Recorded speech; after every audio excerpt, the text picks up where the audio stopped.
안녕하세요. 장연구소의 장엘리입니다. 함께 진행을 도와주실 장유진 캐스터 자리해 주셨습니다. 어서 오세요. 네, 안녕하세요. 캐스터 장유진입니다. 네, 장유진 캐스터 굉장히 시간이 빨리 가는 것 같지 않아요? 아, 그렇습니다. 네, 한 주 한 주가 굉장히 빨리 지나가는 것 같은데 시청자 여러분들은 어떻게 느끼시는지 모르겠습니다. 날씨 변화가 있어서 그런지 피로도도 굉장히 좀 많이 느껴지는 그런 한 주인 것 같은데 간밤에 뉴욕 증시 피로도를 느끼기에는 그래도 좋은 상승 흐름을 보여준 것 같습니다. 그렇죠? S&P 500과 나스닥 지수가 상승 흐름을 좀 보여줬죠? 맞습니다. 지금 3대 지수가 모두 상승 마감을 했고 또 앞서 실업수당 청구 건수가 조금 예상치를 하회했다, 조금 감소했다라는 소식이 전해지면서 그래도 뉴욕 증시는 좋은 모습을 보였습니다. 저희가 오늘 섹터별로 맵을 통해서 좀 더 자세히 살펴드리도록 하겠습니다. 네, 저희 장연구소에서 섹터별 그리고 종목별로 흐름 하나씩 좀 짚어드릴 텐데요. 간밤에 또 국제유가가 큰 폭으로 좀 상승을 했습니다. 2% 넘는 상승 흐름을 보이다가 살짝 내려오면서 70달러 선을 장중에 돌파하는 흐름도 좀 보여줬는데요. 50일 이동평균선을 넘었다는 점은 굉장히 강한 상승 흐름을 보여줬다는 점 다시 한번 참고하시면 좋을 것 같습니다. 네, 국제유가의 흐름에 이어서 에너지주도 굉장히 좋은 흐름을 가져갔는데요. 오늘 전반적인 섹터별 흐름 장유진 캐스터 한번 짚어주시죠. 네, 지금 맵을 통해서 살펴보시면 붉은색과 초록색이 좀 많이 섞여 있는 모습을 확인하실 수가 있습니다. 특히 지금 애플이나 페이스북 이렇게 대장주도 많이 갈리는 모습을 보이고 있는데요. 이어서 바 차트를 통해서 섹터별로 살펴보겠습니다. 네, 간밤의 바 차트를 살펴보시면 역시 말씀하신 대로 유가의 흐름에 따라서 에너지 섹터가 가장 강한 모습을 보였습니다. 평균적으로 2%대의 상승률을 보였고요. 이어서 헬스케어도 1%대의 강세를 보였습니다. 이어서 11개 섹터 중에서는 총 6개의 섹터가 상승을 했는데요. 에너지, 헬스케어 다음으로는 산업과 유틸리티 그리고 부동산이 그 뒤를 이었습니다. 테크도 소폭의 강세를 보였습니다. 여기에 필수 소비재와 금융주는 각각 강보합과 약보합, 보합권에 머무르는 모습을 보였고요. 총 3개의 섹터가 약세를 보였는데 소비순환재와 기초소재 그리고 통신 서비스가 약세를 보였습니다. 네, 우리 주간 흐름도 함께 살펴볼까요?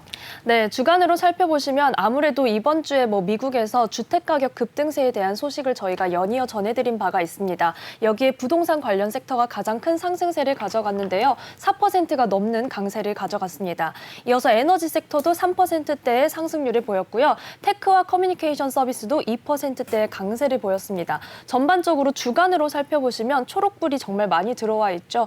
거의 고른 섹터, 모든 섹터가 고르게 상승세를 가져갔다는 점을 확인을 하실 수가 있고요. 이어서 헬스케어와 소비순환재, 유틸리티까지도 모두 평균 2% 넘는 상승세를 가져갔습니다. 네, 이번 주에 또 금리에 대한 이야기를 좀 이제 주시하고 있었다 보니까 금융주들만 좀 소폭 약세를 주간 흐름으로 가져갔다는 것을 확인해 보실 수가 있었습니다. 그렇다면 종목별로는 어떤 흐름을 보였는지 함께 살펴볼 텐데요. 장유진 캐스터 우리 종목별로 함께 확인을 좀 해볼까요? 네, 먼저 아무래도 상승세가 가장 컸던 에너지 섹터를 확인해 보도록 하겠습니다. 네, 그래야 되겠죠. 에너지 섹터 하면 우리 대표주들이 있겠죠. 맞습니다. 엑슨모빌과 쉐브론을 확인해 볼 텐데요. 아무래도 허리케인 아이다의 여파로 정유 공장 재가동이 지연되고 있다라는 소식을 계속해서 저희가 전해드린 바가 있습니다.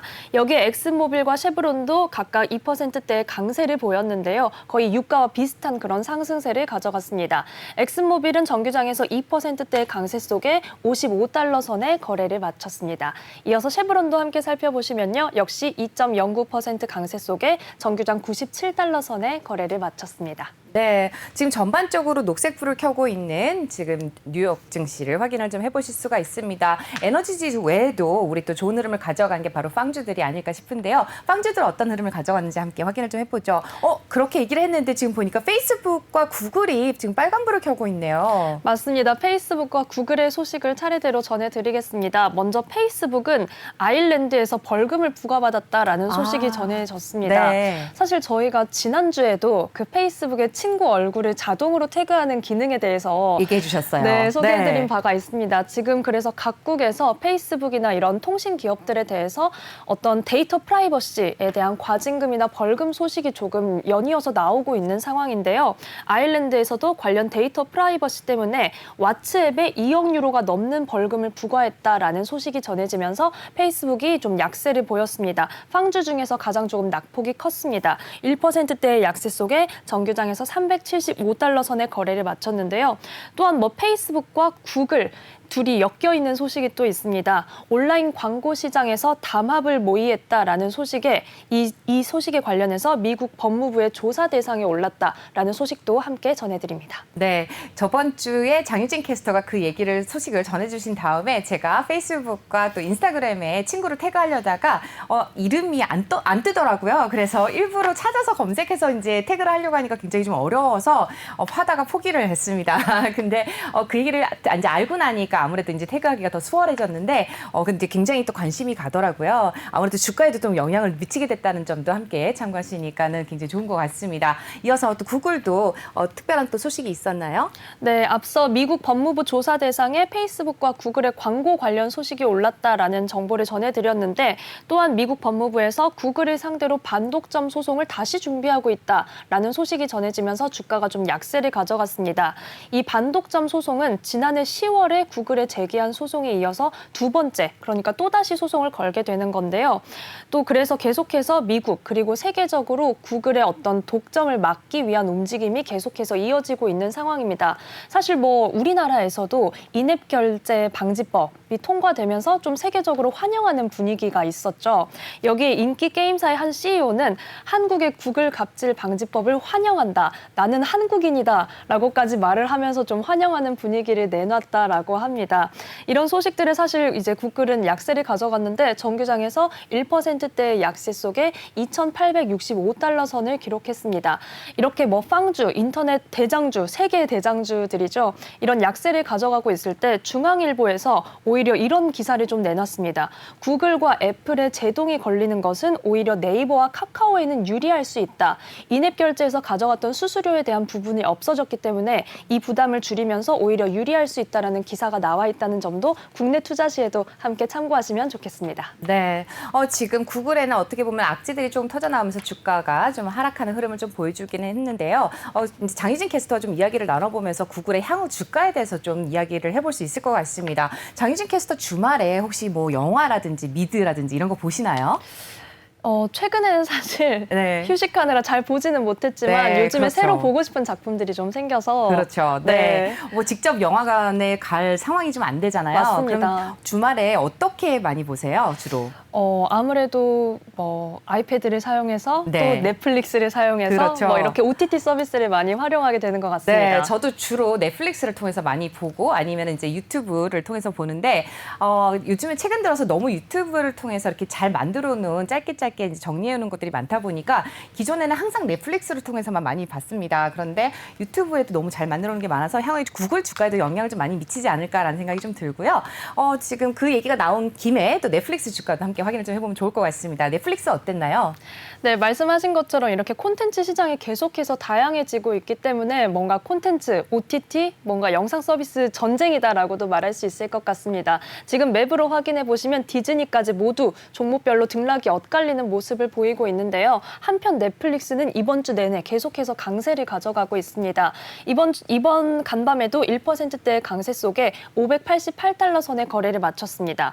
넷플릭스 관련해서는 애플의 그 인앱 결제에서 어떤 OTT나 스트리밍 서비스에 대한 예외를 인정했다라는 소식에 관련 기업들의 주가가 함께 상승을 했습니다. 그래서 뭐 넷플릭스는 1%대의 강세를 가져갔지만 음악 스트리밍 서비스인 스포티파이 같은 경우는 이 소식에 같이 힘입어서 6%대의 상승세를 보이기도 했고요. 또한 매치그룹은 5%대의 강세를 보였다라는 소식도 함께 전해드립니다. 네, 지금 장유진 캐스터가 또 스포티파이를 또 언급을 해주셨는데 굉장히 관심 가져보시면 좋은 종목인 것 같고 기업인 것 같습니다. 함께 또 참고하시면 좋을 것 같고요. 지금 또 넷플릭스를 언급을 해주셨으니까 또 국내에 관련된 OTT 기업들도 함께 참고하시면 좋을 것 같습니다. 주말을 앞두고 있는 만큼 또 어떤 흐름을 가져가게 될지 함께 주목해 보시면 좋을 것 같고요. 이어서 넷플릭스를 찾아본 만큼 또 디즈니 소식도 우리가 함께 계속해서 전해줬었는데 디즈니 주가도 함께 짚어주시죠. 네, 디즈니는 넷플릭스와 등락이 엇갈리면서 소폭의 약세를 가져갔습니다. 0.8%대의 약세 속에 81달러 선에 거래를 마쳤는데요. 어떤 소식이 있었던 것은 아니지만 정규장에서 굉장히 좀 등락이 많이 크게 움직이면서 약간의 변동성을 보이는 그런 장이었습니다. 네, 지금 이렇게 해서 디즈니까지 함께 살펴봤습니다. 뉴욕 증시의 주가를 항상 견인하는 대장주죠. 애플의 주가도 함께 확인을 좀 해보도록 하겠습니다. 네, 애플 주가 오늘은 초록색 사과입니다. 맞습니다. 나머지 빵주는 조금 약한 흐름을 가져갔지만 그래도 애플은 상승세를 가져갔습니다. 사실 뭐 앞서 넷플릭스의 어떤 상승세를 견인한 그리고 앞서 구글과도 계속해서 언급을 해서 오늘 애플을 짚어드리지 않을 수가 없는데요. 사실 애플은 자사 제품과 관련된 소식이 두 가지가 나와 있습니다. 먼저 애플에서 굉장히 또 많은 소비자분들이 좋아하시는 무선 이어폰이죠. 에어팟과 관련된 소식이 나와 있는데요. 네. 네, 2분기 글로벌 시장에서 무선 이어폰의 1위 자리를 지켰다. 하지만 점유율이 좀 크게 떨어졌다라는 소식이 전해져 있습니다. 그전에는 1위 자리를 지키면서 점유율이 30%를 넘어섰는데 이번에 12%포인트가 하락하면서 점유율이 20%대로 내려왔다고 합니다. 그리고 그 뒤를 이은 기업들을 살펴보면요. 2위는 샤오미 그리고 3위는 우리 기업인 삼성이 차지했습니다. 아, 그랬군요. 혹시 아이폰 쓰시죠? 네, 그렇습니다. 혹시 무선 이어폰 쓰시나요? 네, 사용합니다. 시청자 여러분들도 사용을 하실 것 같은데 저는 왜 점유율이 떨어졌는지 알 것 같아요. 이유가 뭘까요? 네, 저도 초반에 이제 사용을 했는데 꼭 한쪽만 고장이 나는 그런 상황이 되더라고요. 혹시 경험해 보셨나요? 웃고 계셔서. 저는 아직은 경험하지 못했지만 그러셨어요? 네. 네, 한쪽만 자꾸 고장이 나가지고 새로 사기도 그렇고 또 뭐 당근마켓에서 한쪽만 파는 분들도 계신데 맞습니다. 이것만 한쪽만 사면 이게 교체가 되는지를 잘 몰라서 제가 아직 구매를 못하고 있습니다. 그래서 이거를 교체를 해야 되나 굉장히 고민을 하고 있는데 왠지 신빙성이 자꾸 떨어져서 이상하게 한쪽만 자꾸 고장이 나는 그런 그래서 저는 다시 유선으로 다시 돌아가고 있습니다. 왠지 아날로그가 불편하긴 하지만 오히려 더 안전성에선 더 보장이 되는 것 같다는 그런 생각이 들더라고요. 맞습니다. 사실 네. 애플을 많이 좋아해 주셨던 분들은 어떤 내구성보다는 좀 디자인에 대한 선호도가 조금 컸는데요. 이번에 삼성에서 Z 플립과 Z 폴드의 디자인이 굉장히 예쁘게 나왔고 뭐 충전기나 다른 액세서리도 굉장히 예쁘게 내놓으면서 나는 애플 어떤 사과 농장을 꾸리고 싶었는데 네. 갤럭시로 넘어갈 것 같다. 이렇게 얘기하는 소비자들도 많이 나오고 있는 상황이라고 합니다. 네. 사실 근데 여기에 애플은 애플 워치에서 또 새로운 시도를 할 것으로 지금 예상이 되고 있어서요. 또 새로운 반격을 노리지 않을까 생각이 드는데요. 네. 내년에 출시 예정인 애플워치 8에 혈당과 체온 모니터링 기능을 넣을 것으로 지금 소식이 전해지고 있다라고 합니다. 특히 혈당을 체크하는 기능이 들어가게 되면 당뇨병과 관련해서 굉장히 소비자들의 호응을 살 수 있을 것으로 예측이 되고 있습니다. 이어서 애플의 주가 확인해 보시면 0.75% 오름세 속에서 153달러 선에 거래를 마쳤습니다. 네, 그 얘기를 들으니까 갑자기 통신 쪽에도 이제 헬스케어와 이제 연계해서 또 그런 쪽으로 계속해서 기술이 발전해 나가는 얘기를 들었는데 얼마 전에 저도 SK텔레콤에서 또 헬스케어 부분 또 그리고 또 병원과 연계해서 그런 쪽으로 계속 기술 개발을 해나가고 있다는 얘기를 들은 바가 있습니다. 계속해서 그쪽으로도 관심을 가져보시면 좋을 것 같습니다.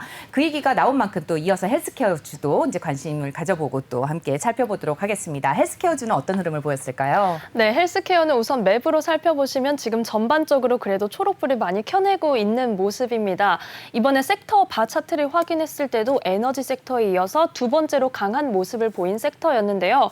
우선 UBS가 헬스케어 섹터에 대해서 투자 의견을 중립에서 가장 선호로 바꿨다라는 소식이 좀 전해졌습니다. 아무래도 뭐 국내에서도 저희 오프닝벨에서 계속해서 전해드릴 때 헬스케어 쪽은 앞으로 코로나19도 있지만 항암 치료제 관련해서도 뭐 소식을 지켜볼 수 있다 이렇게 내용을 전해드린 바가 있는데요.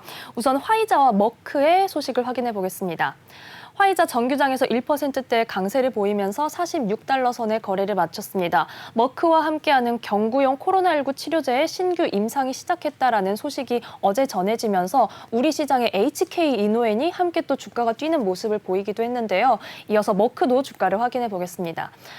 머크 역시 1%대의 강세 속에서 정규장에서 77달러 선에 거래를 마쳤습니다. 네, 머크 확인해 보셨고요. 존슨앤존슨도 함께 볼까요? 네, 존슨앤존슨도 소폭의 강세를 가져가면서 전반적인 헬스케어 섹터의 좋은 흐름을 함께 따라가는 모습을 보였습니다. 정규장에서는 174달러 선에 거래를 마쳤고요. 마지막으로 저희가 헬스케어의 마지막으로는 에브비를 살펴보도록 하겠습니다. 지금 전반적으로 초록불이 켜져 있는데도 에브비는 지금 약간 적색, 자줏빛 불을 켜내고 있는 모습을 확인하실 수가 있습니다. 소폭의 약세를 기록했는데요. 사실 에브비는 전일장의 낙폭이 더 컸습니다. 그 전일장에서는 거의 5% 넘게 주가가 주가가 떨어지는 모습을 보였는데 미국 FDA가 약물의 위험성, 에브비의 어떤 제품의 약물의 위험성에 대해서 경고를 했습니다. 여기에 연일 약세를 가져가고 있는 상황인데요. 이에 대해서 SVB 리링크라는 투자은행, 헬스케어 관련 전문 투자은행이라고 합니다. 이곳에서 목표가를 좀 하향 조정했다라는 소식이 전해져 있습니다. 목표가 하향 조정의 폭은 그렇게 크지는 않습니다. 148달러에서 142달러로 하향 조정을 했고요. 이 FDA의 경고가 앞으로의 전망에 크게 영향을 미치지는 않을 것이지만 그래도 목표가는 조금 낮춰 잡았다라고 이렇게 소식이 전해져 있습니다. 정규장에서 0.22% 약세 속에 112달러 선에 거래를 마쳤습니다. 네, FB 같은 경우는 굉장히 좀 변동성이 커 보이는 이제 그래프를 확인을 좀 해보실 수가 있는데 장 막판에 좀 급격하게 하락하는 흐름을 좀 확인을 해보실 수가 있겠습니다. FB와 또 화이자까지 46달러 선에서 거래 마친 것까지도 보실 수가 있고요. 전반적으로 녹색불을 좀 환하게 켜고 있는 네, 헬스케어 관련주들 다 확인해 보셨습니다. 모더나도 함께 확인해 주시면 좋을 것 같아요. 네, 모더나는 지금 2% 가까운 강세를 가져갔습니다. 또 우리나라에도 지금까지 공급 지연이 있었는데 네. 그 물량이 어제부터 들어오고 있다라는 소식이 네. 전해지고 있죠. 다가오는 6일까지 계속해서 차근차근 물량이 들어올 예정이라고 합니다. 모더나는 2% 가까운 강세 속에서 397달러 선에 거래를 마쳤습니다. 네, 이어서 우리 또 자동차주도 함께 확인을 좀 해보도록 하죠.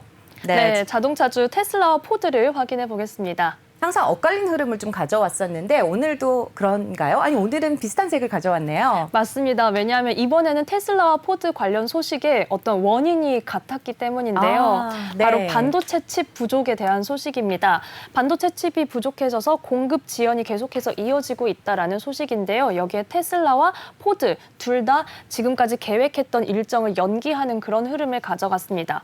먼저 테슬라는요. 스포츠카 로드스터 출시를 2023년으로 연기하겠다 이렇게 좀 일론 머스크가 직접 밝혔습니다. 사실 이 로드스터는 올해 초, 올해 여름 이렇게 계속해서 출시 기한을 미뤄왔던 바가 있는데요. 아무래도 반도체 칩의 이런 공급 부족 사태가 계속해서 장기적으로 영향을 미치고 있는 모습입니다. 테슬라는 소폭의 약세 속에서 정규장에서는 732달러 선에 거래를 마쳤습니다. 네, 지금 테슬라 또 확인을 해봤고요. 포드도 함께 확인해 볼까요? 네, 이어서 포드를 확인해 보시면요. 포드에서 가장 수익이 좋고 또 인기 모델인 F150 조립 공장이 캔자스시티에 있는 공장인데요. 이 공장이 다음 주까지 가동이 중단된다고 합니다. 역시 반도체 칩이 부족하기 때문인데요. 그래서 포드도 주가가 약세를 가져가면서 0.76% 약세 속에서 13달러 선에 거래를 마쳤습니다. 네, 포드까지 확인을 좀 해봤습니다. GM도 주가가 0.33% 하락했다는 점까지 확인을 해보실 수가 있겠습니다. 이어서 마지막으로 확인을 해볼 게 바로 어제 또 전해드린 바가 있죠. 줌비디오.